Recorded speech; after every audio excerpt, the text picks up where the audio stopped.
talk about it just a moment, because it does feel in some ways like we are in a sort of a post-9/11 moment.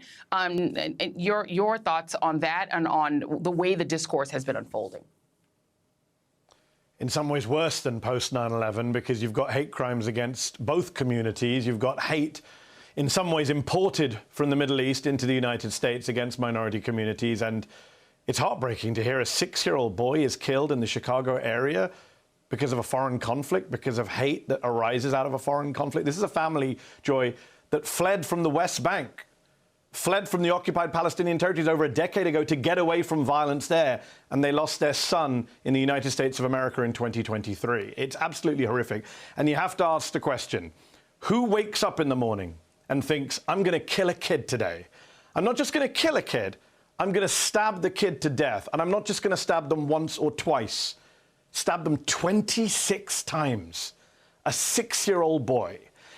What kind of hate makes someone do that? It's not hate you're born with, Joy. It's hate you're taught.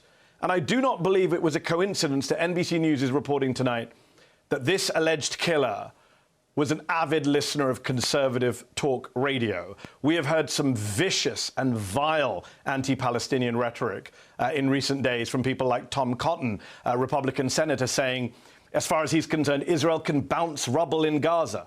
Lindsey Graham saying Israel should level Gaza. Ron DeSantis saying everyone in Gaza is an anti-Semite and shouldn't be allowed into America as refugees.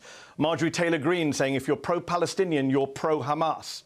That is the kind of dehumanizing rhetoric. Some would say genocidal. What does it mean to flatten, level an area where 2 million people live? That is the kind of rhetoric that in many cases prompts people to acts of terror. Rhetoric leads to hate. Hate leads to violence.